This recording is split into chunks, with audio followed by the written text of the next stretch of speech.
ആശികേ, ഈ സ്രാവിനെ കുറിച്ച് നല്ലോണം ഒന്ന് പറഞ്ഞു തരണം. ഞങ്ങൾക്ക് പഠനത്തിന്റെ ആവശ്യത്തിനാണ്. പഠനത്തിന്റെ ആവശ്യത്തിനാ? ആ, അനക്കെന്ത് പോലെ അതിനത്ര വലിയ അറിവൊന്നും എനിക്കില്ലട്ടെ. എനിക്ക് എന്ത് വേണ്ടി എന്താ അറിയേണ്ടത്? സ്രാവിനെ കുറിച്ച് ഡീറ്റെയിൽ ആയിട്ട് ഒന്ന് മനസ്സിലാക്കാൻ. ഡീറ്റെയിൽ ആയിട്ട് സ്രാവിനെ കുറിച്ച് മനസ്സിലാക്കണം. അത്ര തന്നെ. അപ്പൊ അങ്ങനെ തന്നെ നമ്മള് ഈ ഒരു ഇപ്പൊ പറഞ്ഞു തരാം. അത് എല്ലാവർക്കും ഉപകാരപ്പെടട്ടെ. അനക്കും നമ്മളെ ഇൻസ്റ്റാഗ്രാമിലായിക്കോട്ടെ യൂട്യൂബിലായിക്കോട്ടെ കാണുന്ന എല്ലാവർക്കും ഉപകാരപ്പെടട്ടെ. അപ്പൊ ഇതിപ്പോ നമ്മളെ കയ്യിലുള്ളത് നല്ല വേലൻസ് സ്രാവ്. വേലൻസ് സ്രാവിനെ നമുക്ക് എങ്ങനെ തിരിച്ചറിയാന്നുള്ള ആദ്യം പറഞ്ഞുതരാം. ഇതിന്റെ ചിറകിന്റെ ഇവിടെ കണ്ടോ ഒരു മാർക്ക് ബ്ലാക്ക്. ഈ ബ്ലാക്ക് മാർക്കുകളാണ് നമ്മൾ കൂടുതൽ എന്താകുക നോക്കുക ഈ വേലൻസ് സ്രാവിന്. അതേപോലെ തന്നെ വേറെ സ്രാവുകൾക്കും ഇതുപോലത്തെ മാർക്ക് ഉണ്ട്. പക്ഷെ അതിന് നമ്മള് ചെറിയ ചെറിയ വ്യത്യാസങ്ങൾ കാണാൻ സാധിക്കും കേട്ടോ. അപ്പൊ ഇത് നല്ല ഒറിജിനൽ വേലൻസ് സ്രാവാണ്. പിന്നെ സ്രാവിന്റെ നമ്മള് ബാക്കിയുള്ള എല്ലാ മീനുകളും പഴക്കം നോക്കും. മീന് പഴയതാണോ, എത്രത്തോളം പഴകിയിട്ടുണ്ട് എന്നുള്ളത്. എന്താകും നമ്മള് ചെറുമീനൊക്കെ ചില ആളുകൾ നെക്കി നോക്കും, അതുപോലെ കളറ് നോക്കും, കണ്ണിന്റെ കളറ് നോക്കും, ഒക്കെ ചെയ്യും. പക്ഷെ എന്താ പറയാ, അധികം ആൾക്കാരും ഇങ്ങനത്തെ വലിയ മീനെടുക്കുമ്പോ ഇപ്പൊ സ്രാവ് നമ്മളിങ്ങനെ ഇട്ട് കഴിഞ്ഞാലേ ഇത് എത്ര പഴക്കം ചെന്നത് ആർക്കും അത്ര പെട്ടെന്ന് പിടിക്കാനില്ല.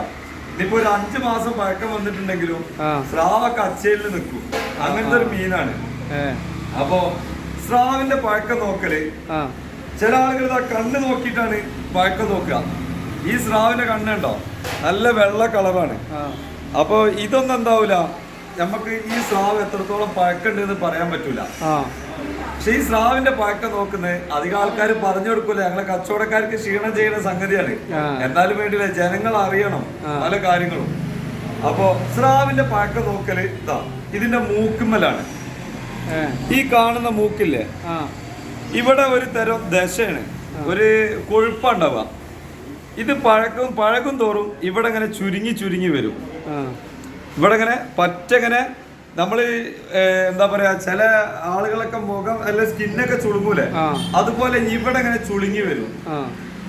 ഫ്രഷ് ആവുമ്പോ ഇത് കണ്ടോ അതാ ഒരേ മാതിരി നല്ല ഉരുണ്ട രീതിയിൽ ഈ ചുളിവൊന്നും വീഴാതെ എന്താവും നിൽക്കും. അങ്ങനെയാണ് ഈ സ്രാവിന്റെ പഴക്കം നോക്കുക. ചില ആൾക്കാർ ഞാൻ പറഞ്ഞില്ലേ, ഇതാ ചെകിള പിടിച്ചു നോക്കിട്ട് പറയും ഇതൊക്കെ കണ്ടോ റോസാപ്പൂ മാതിരിയാണ് ഇതിന്റെ ചെകിള, ഇത് ഫ്രഷ് ആണ്. പക്ഷെ സ്രാവിന്റെ ഒന്നും അത്ര പെട്ടെന്ന് പിടിക്കാൻ കഴിയില്ല, അധികം ആൾക്കാർക്ക് അറിയൂല. പിന്നെ അത്യാവശ്യം വളർച്ച വെക്കുന്ന മീനാണ് ഏത് സ്രാവ് എന്ന് പറഞ്ഞാല്. വർഷങ്ങൾ ആയുസുണ്ട്. നോർമൽ മെർക്കുറി കണ്ടന്റ് അതുപോലെ ഹെവി മെർക്കുറി കണ്ടന്റ് ഉള്ള ഒരു മീനുകളാണ് ഈ സ്രാവ് വരിക. അപ്പൊ ഈ സ്രാവ് ചില ആളുകൾക്ക് പോയ്സൺ ആണ്. ചില ആളുകൾക്ക് കഴിച്ചു കഴിഞ്ഞാൽ, പ്രത്യേകിച്ച് ഗർഭിണികളൊക്കെ മാക്സിമം കഴിക്കാണ്ടിരിക്കുക, മനസ്സിലായോ. ചില ഇൻഫെക്ഷൻ സംഭവിക്കാൻ സാധ്യതയുണ്ട്. ചിലപ്പോൾ വയറുവേദന, ഛർദി അങ്ങനെയൊക്കെ സാധ്യതയുണ്ട്. അതേസമയം ഒരു 2 കിലോന് 3 കിലോന് ഒരു 5 കിലോന്റെ ചോട വരുന്ന സ്രാവ് കഴിക്കുകയാണെങ്കിൽ വലിയ പ്രശ്നമില്ല. കാരണം അതിന് അത്ര വർഷങ്ങൾ ആയുസൊന്നും എത്തിയിട്ടില്ല. സ്രാവ് എന്ന് പറഞ്ഞാൽ വർഷങ്ങൾ 5 വർഷം 6 വർഷമൊക്കെ ജീവിക്കാൻ കഴിവുള്ള ഒരു മീനാണ്. അപ്പൊ അതുകൊണ്ട് വലിയ സ്രാവാണ് ഞാൻ പറയുന്നത്. ഇതുപോലത്തെ ചെറിയ സ്രാവ് കഴിക്കുകയാണെങ്കിൽ വലിയ പ്രശ്നമില്ല. പിന്നെ എന്താ പറയാ, സ്രാവ് അതിന്റെ ചിറക് ഇതുപോലത്തെ ഈ സൈഡ് ചിറകുകളുണ്ടല്ലോ, സൈഡ് ചിറക് ഈ വാലൊക്കെ നമ്മള് ഈറമ്പ ഉണ്ടാക്കുക എന്ന് പറയും. എന്ന് വെച്ചാൽ സർജറി ചെയ്യുമ്പോൾ നമ്മള് വയറിനകത്തൊക്കെ തുന്നുന്ന നൂല് ഇതുകൊണ്ടാണ് ഉണ്ടാക്കുക. ഇതിന്റെ വാല് അതുപോലെ ചിറകൊക്കെ എടുത്തിട്ട് ഇത് നമ്മള് കിലോ ഉണക്കി കൊടുക്കുകയാണെങ്കിൽ കിലോ 3500 4000 റുപ്യ 5000 റുപ്യൊക്കെ കിട്ടുന്ന ഒരു വില കിട്ടുന്ന ഒരു സാധനമാണ് ഈ ചിറക് എന്ന് പറഞ്ഞാല്. നമ്മള് പച്ചയിൽ കൊടുക്കുമ്പോ അതിനത്ര കിട്ടൂല, ചിലപ്പോ ഒരു പക്ഷെ 500 1000ന്റെ ഉള്ളിലൊക്കെ കിട്ടുള്ളൂ. പിന്നെ എന്താ പറയാ, ഇതിന്റെ മുള്ള് സ്രാവ് നമ്മള് മുറിച്ചു കഴിഞ്ഞാല് ഇതാ ഇതിപ്പോ ഒരു സ്രാവ് പകുതിയാക്കിയാട്ടോ. ഇതിന്റെ മുള്ള്, ഈ കാണുന്ന മുള്ള് നമ്മള് ഒരിക്കലും ഈ പീരീഡ്സ് ഉള്ള സമയങ്ങളിൽ സ്ത്രീകൾക്ക് കഴിക്കാൻ പാടില്ല. മീറ്റ് കഴിക്കാം, അതിന്റെ ഇറച്ചി കഴിക്കാം, പക്ഷെ മുള്ള് കഴിക്കരുത്. കാരണം എന്താന്ന് വെച്ചാല് ഈ ബ്ലഡ് പ്രഷർ കൂട്ടാൻ സഹായിക്കുന്ന ഒരു സംഗതിയാണ് ഇതിന്റെ മുള്ള്. പിന്നെ അപ്പൊ അങ്ങനെയുള്ള സമയത്ത് സ്ത്രീകള് ഇതിന്റെ മുള്ള് കഴിക്കാതെ ഒഴിവാക്കാം. പിന്നെ നമുക്ക് പറയാനുള്ളത് ഇതിന്റെ എന്താ വെച്ചാല് വേറെന്താ ഇനിയിപ്പോ എന്താ പറയാ, അപ്പോ ചങ്കളെ നമ്മള് പറയാൻ ബാക്കി വെച്ചത് ഇന്ന് പറയാണ് സ്രാവിന്റെ വയറിനകത്തുള്ള നെയ്യ്. ആ നെയ്യ് നമ്മൾ എടുത്തിട്ട് നല്ല ഫ്രൈ ചെയ്യാം.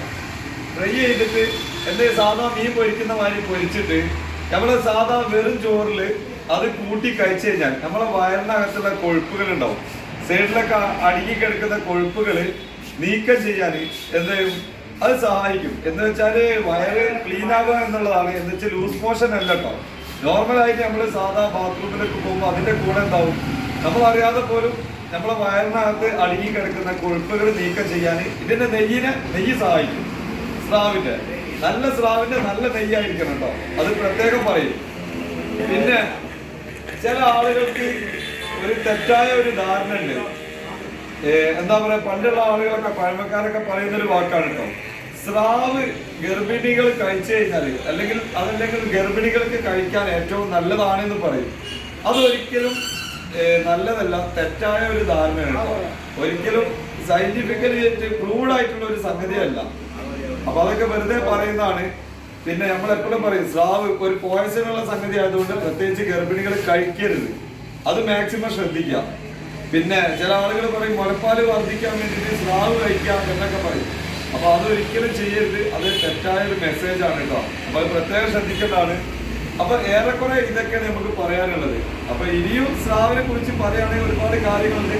അത് നമുക്ക് അടുത്ത വീഡിയോയിൽ ചെയ്യാം. അപ്പൊ അതിനു മുമ്പ് നമ്മളെ ചാനൽ എല്ലാവരും ഒന്ന് സബ്സ്ക്രൈബ് ചെയ്യുക, ബെൽ ബട്ടനൊക്കെ ഒന്ന് അടിച്ചു പൊട്ടിക്കുക. ഓക്കെ.